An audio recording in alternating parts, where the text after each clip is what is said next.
Oke, Assalamualaikum teman trader semua. Dimanapun kalian berada, kita berada. Semoga sehat selalu dan dilancarkan rezekinya. Amin. Oke, di video kali ini aku akan menjelaskan materi lanjutan dari video-video sebelumnya yang udah aku buat dan udah aku upload di YouTube gitu ya. Jadi kita melanjutkan pembahasan materi metode SMC. Sekarang kita sampai di pembahasan tentang key level jenis yang ketiga, yaitu fair value gap atau imbalance atau singkatannya FVG. Macam-macam lah sebutannya. Nah,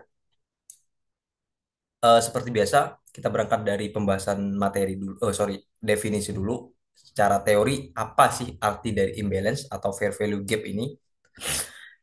Jadi, secara definisi FVG atau fair value gap ini adalah suatu area pada grafik harga di mana terjadi ketidakseimbangan antara buyer dan seller yang menciptakan celah harga yang disebabkan oleh pergerakan harga yang sangat cepat, sangat impulsif, atau sangat signifikan. Nah, untuk kita menyederhanakan definisi ini biar masuk pengertiannya, pembahasannya masuk ke kepala kita dengan mudah gitu ya. Khususnya untuk trader-trader pemula, orang yang masih awam di market. Jadi aku analogikan seperti ketika ada 100 orang ngantri BBM di SPBU. Nah, sedangkan stok dari BBM yang ada di sana cuma eh, cukup untuk memenuhi order 50 orang ya. Jadi ada 100 orang pembeli mau ngantri BBM, sedangkan di SPBU-nya itu cuma cukup untuk 50 orang. Jadi ada 50 orang yang ngantri untuk membeli yang tidak kebagian stok gitu ya. Sehingga truk-truk yang gede pengangkut BBM-nya itu keburu lewat, ngambil lagi, ngambil stoknya lagi, ngangkut lagi, baru dibawa ke SPBU-nya lagi untuk memenuhi kekurangannya tadi gitu ya, memenuhi kekurangan dari 50 orang tadi. Nah, seperti itu juga di market. Jadi sekarang kita coba masuk ke chat ya. Misal ya, di sini ya teman-teman, kita analogikan di sini, kita aplikasikan dari analogi tadi itu seperti apa sih kalau di market gitu ya. Nah, di sini di area ini, sebentar. Nah, di area ini ya. Oke, di area ini kita tandai sebenarnya FVG-nya di sini. FVG-nya di sini FVG-nya. Nanti aku kasih contoh FVG ada apa aja dan seperti apa di market ya. Nah, sebenarnya di sini. Sekarang analogi yang tadi kita coba terapin di market seperti apa. Nah, misal ya di sini ini kan lagi tren bullish nih. Jelas buyer ngantri. Ngantri di area ini, di area kotak yang pertama untuk membeli membeli aset XAU USD ini gitu ya untuk masuk ke market order buy di sini.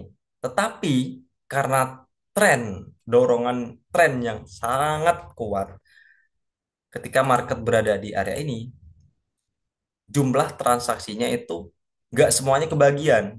Jadi jumlah transaksi buyer yang ada di area ini itu nggak semuanya keambil oleh harga gitu loh di market ya teman-teman. Sehingga menciptakan pergerakan yang impulsif ya, impulsif ngebreak dari high-nya di sini, resistennya di sini di break, nggak keburu gitu ya.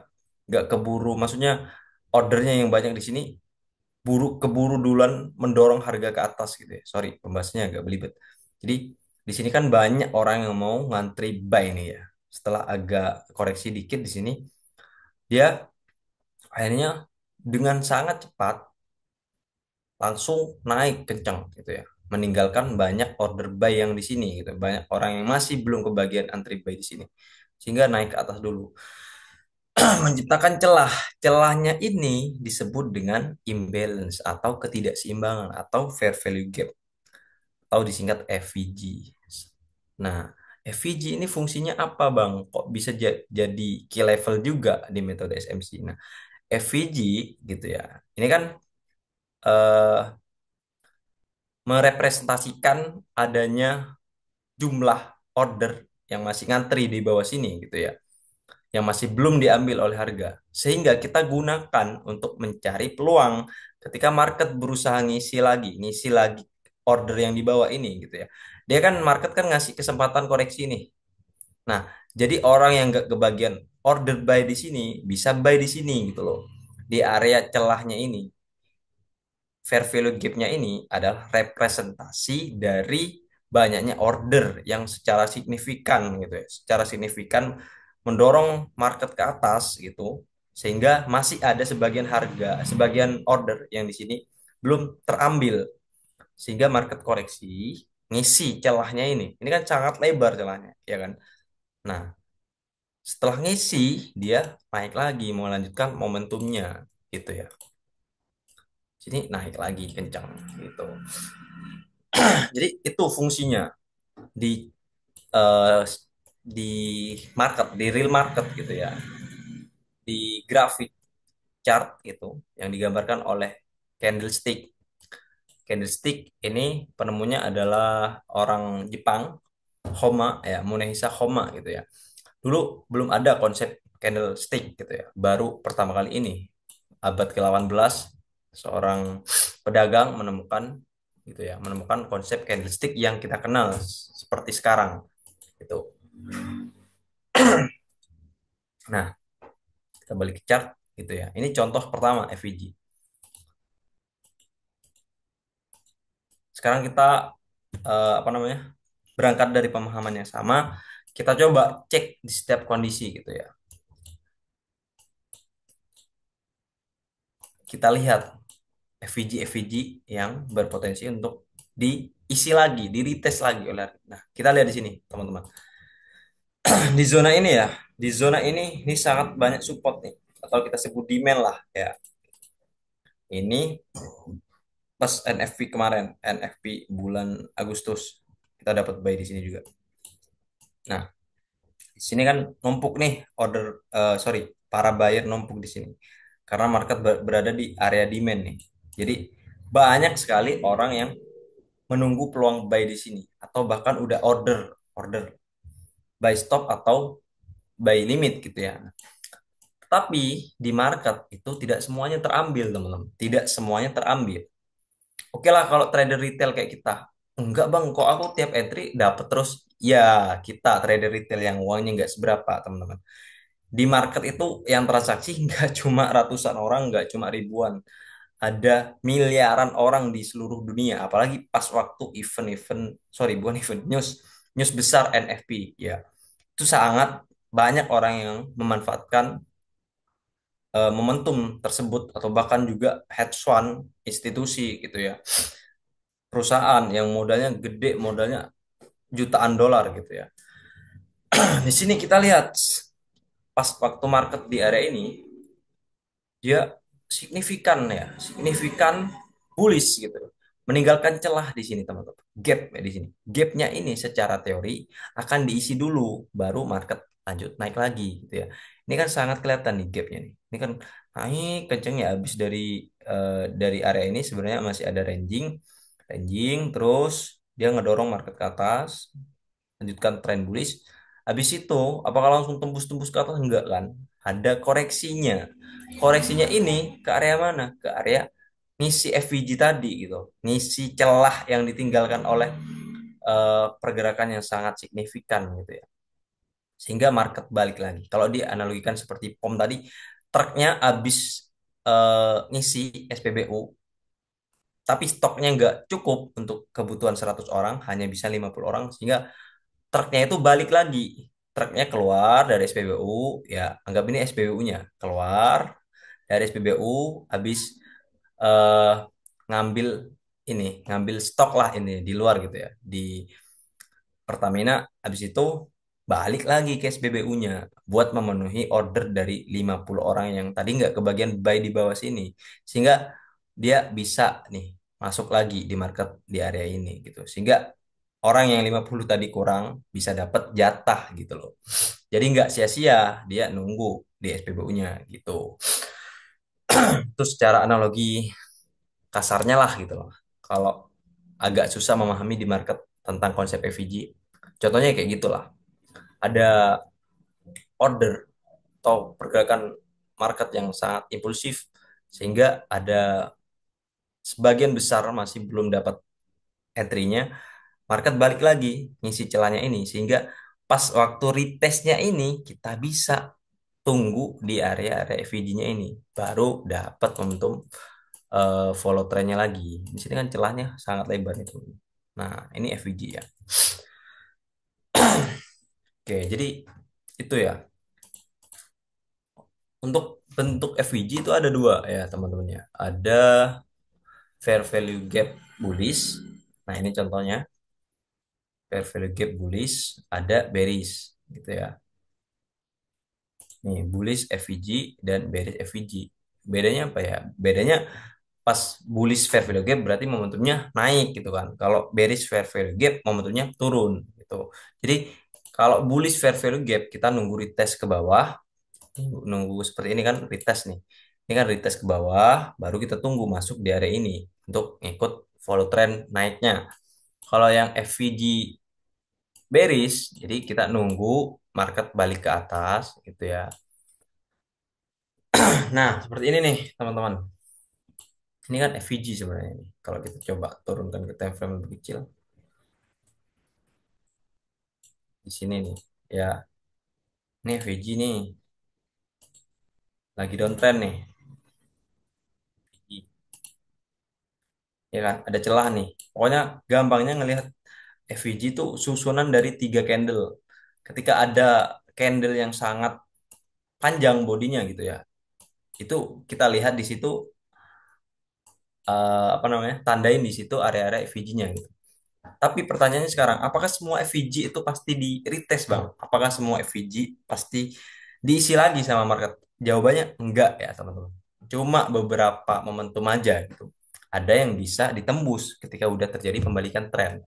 Misal di sini nih, ini kan market sangat impulsif. Ini kalau kita lihat di 2 jam kan ada candlenya, ada satu dua tiga di sini agak ranging, baru empat tiga empat lima ya, lima di sini satu, ini kan satu satu dua tiga empat lima nih turun kencang nih, nyisain gap.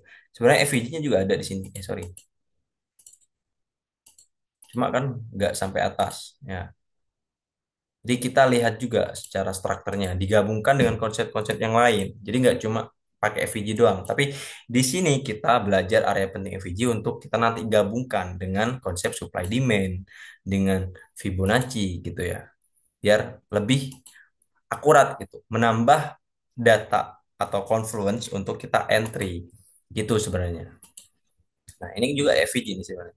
Satu, dua, tiga, empat, lima ini kan kenceng nih. Ini impulsif, bearish gitu ya. Jadi kita untuk melihat FVG, lihat aja candle-candle yang sangat-sangat impulsif gitu ya. Di situ cari nih, kalau nggak kelihatan di time frame lebar, turunkan ke time frame yang kecil di 2 jam, 1 jam, 30 menit, minim di 15 menit. M5 jangan cari FVG di M5 karena apa ya namanya? Kurang lah, zonanya kurang gitu ya. Banyak manipulasinya. Nah, setelah dia membentuk FVG di sini teman-teman, market retest ya kan. Nih contoh FVG yang bearish, tadi kan ada FVG bearish nih. FVG bullish, FVG bearish. Nah, nah ini nih gambarnya kalau FVG itu kayak magnet gitu. Kayak magnet yang narik harga untuk koreksi ke area situ, ngisi celahnya ini baru lanjut naik lagi gitu ya. Intinya FVG itu susunan dari tiga candle lah. Satu, dua, tiga. Nah, tengah-tengahnya ini biasanya ada celah. Celah dari ekor ke ekornya gitu. Nah, ini ya, ini juga nih. Ini juga nih sangat kencang nih teman-teman di 2 jam nih kan. Impulsif nih kan, bullish. Nah, di sini dia meninggalkan gap yang sangat lebar dan udah diisi lagi sama market. Market maksudnya isi tuh maksudnya market koreksi, balik ke area itu baru lanjut momentum. Momentum bullishnya apa? Kalau ada fair value gap bullish ya berarti momentumnya masih bullish gitu ya. Tapi ingat, nggak semuanya pasti akan direspek. Enggak. Kalau udah emang trennya balik, ya pasti ditembus gitu ya. Nah, ini yang tadi ya. Ini kan sini kan kuat nih. Twing, ya, kencang naik di sini menyisakan area yang cukup lebar imbalance-nya. Naik sampai sini. Nah, di sini ternyata impulsif bearish menyisakan gap di sini nih. Ya kan? Gap turun, balik nih, balik ke areanya ini. FVG kebetulan di sini juga ada area-area support yang kuat di sini ya. Ada banyak rejection, dia turun, sorry, turun kan, naik, koreksi atau retest, baru dia turun lagi. Turunnya nggak melebihi zona ini gitu. Kalau melebihi zona ini berarti bullish fair value gap-nya ini udah nggak valid, udah berarti balik tren gitu ya. Dari tren naik ini kan koreksi kan. Kalau udah nembusin zona ini ya udah berarti dia siap-siap untuk bearish trend gitu ya. Tembus ke bawah gitu. Tapi dia nggak tembus ke bawah, dia melanjutkan momentum naiknya lagi. Nah, di sini dia ada lagi bullish fair value gap nih di sini, ya kan? Naik lagi gitu. Jadi seperti itu teman-teman. Gitu. Jadi tinggal cari-cari aja di market ya. Kalian latihan lah, latihan membaca mana aja yang ada fair value gap-nya. Nah, ini ya, ini ring diisi naik gitu ya. Mana lagi? Cari banyak pokoknya di market. Ini kan ya kalau masih bingung nih, FVG itu ini ya teman-teman ya. Nah, ini kan candle pertama nih, wing gitu ya. Candle kedua nih. Nah, ekor candle pertama dan kedua itu apa ya, nggak bersinggungan gitu loh. Nggak apa ya namanya ya. Dia nggak dekat gitu loh. Jaraknya sangat jauh. LDRan gitu teman-teman. LDRan. Nggak dekat gitu. Lagi LDRan. Nah, itulah tempat fair value gap. Kalau yang masih bersinggungan ininya, sorry bahasanya apa sih kok bersinggungan, itu bukan fair value gap, apalagi yang masih deket-deket gitu ya, kita cari fair value gap yang lebar-lebar aja gitu, yang sangat-sangat momentumnya kuat gitu. Nah seperti ini fair value gap nih, dari tes naik lagi. Nah lihat di sini, ini teman-teman, apakah di sini kita melihat adanya fair value gap? Ini nggak ada ya. Ya ada kecil tapi ini bukan, kalau kecil ini kita nggak usah lihat, kita cari yang gede-gede aja. Naik ini ya, hampir ekornya tuh deket teman-teman, nggak LDR gitu, nggak ngasih jarak lebar. Ya ini kan ekor bawah, sorry, ekor candle bearish dengan ekor candle yang ketiga itu kan hampir deket tuh. Nih lihat juga nih.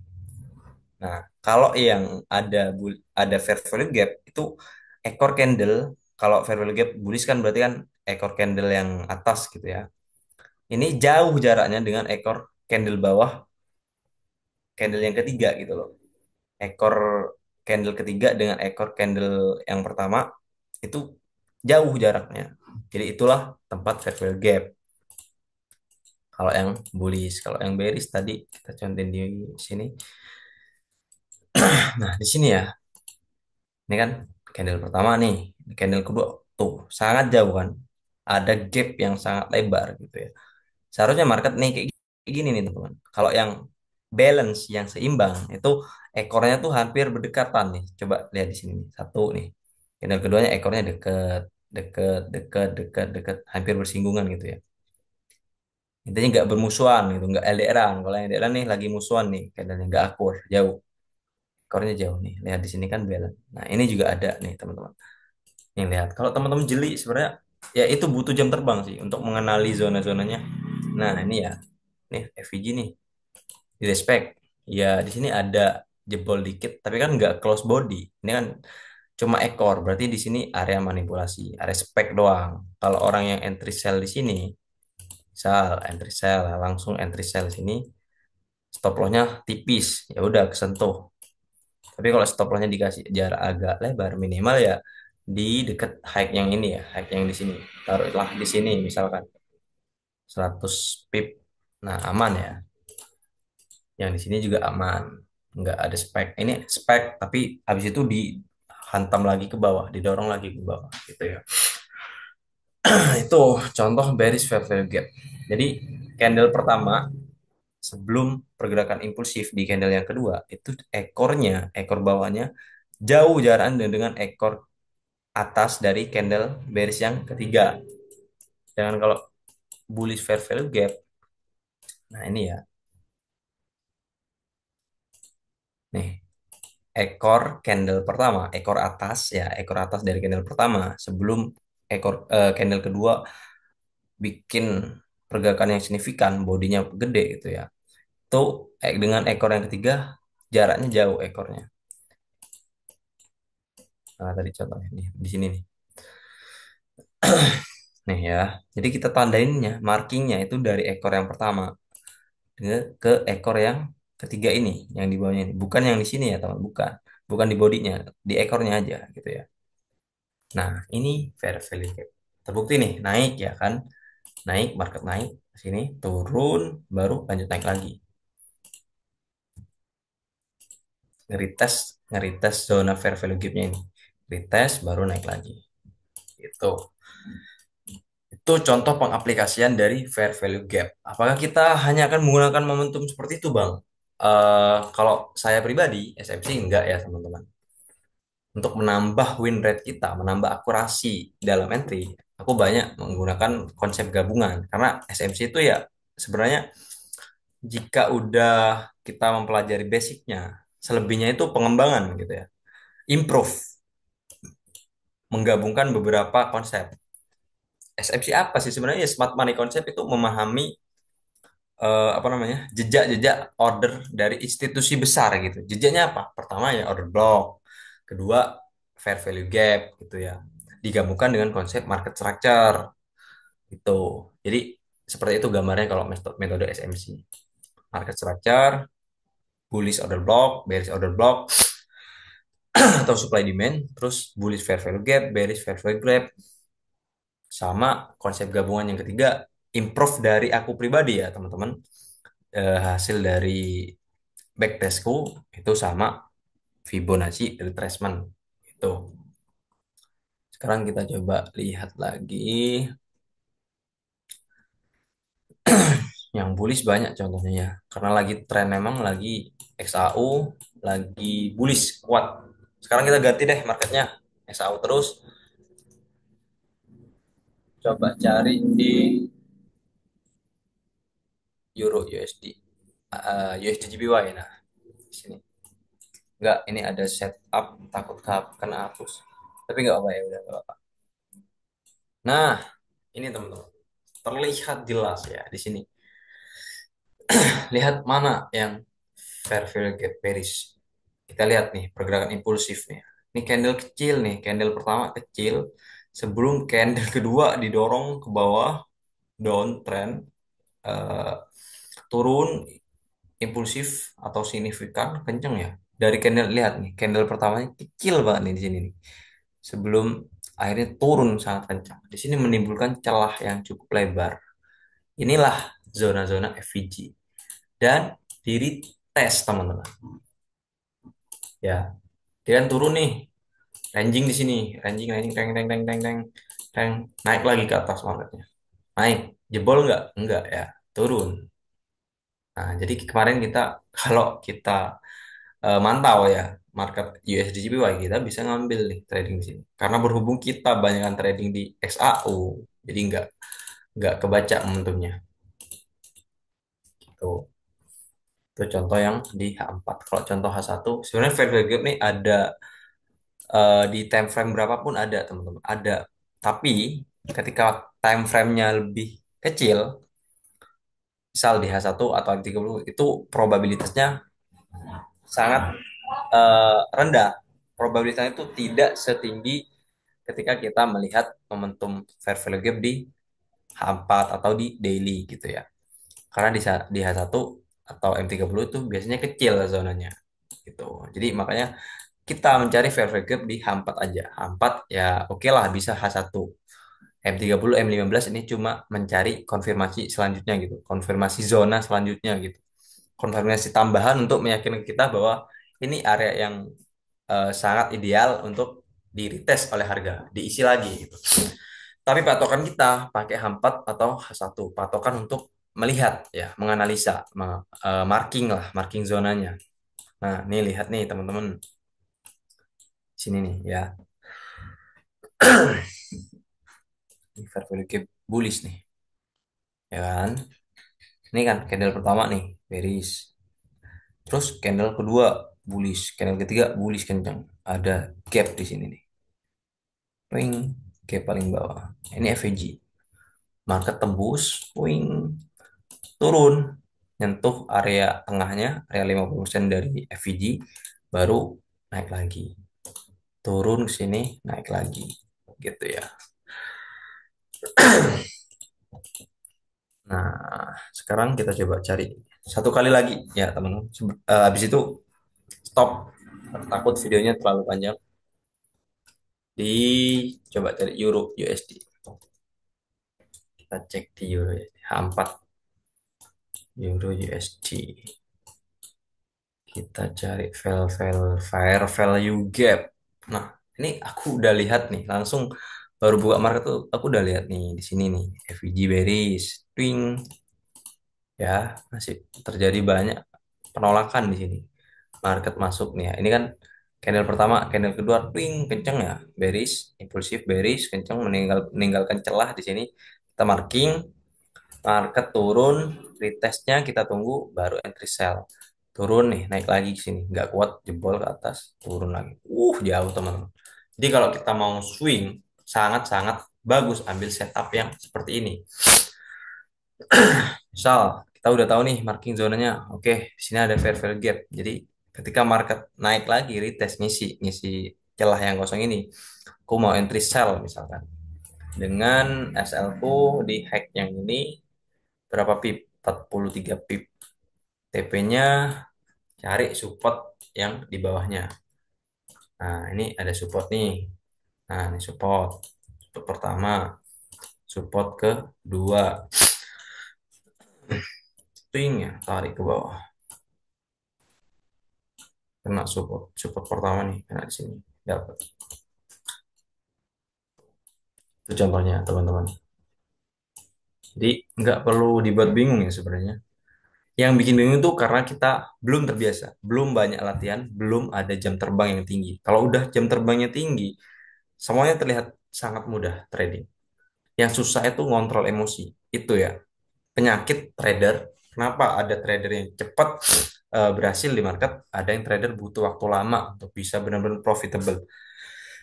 Pertama, emang metodenya yang belum menemukan metode yang bagus, yang baku untuk dia gunakan terus-menerus di market. Kedua, belum bisa eh, memperbaiki psikologi trade-nya. Belum bisa ngontrol diri, masih emosian, masih mau revenge atau balas dendam ketika loss. Itu bahaya. Jadi ketika dua ini udah selesai, metode oke, ya. Walaupun ya emang kita nggak usah nyari metode yang win rate-nya 100% itu nggak ada, teman-teman. Di market nggak ada metode yang setiap kali entry pasti profit. 10 kali trade, 10 kali profit, ya. Itu nggak ada. Susah. Ada, tapi sangat-sangat jarang. Kalau ada orang yang mengklaim dirinya punya win rate 100%, itu kita harus cek track record-nya seperti apa.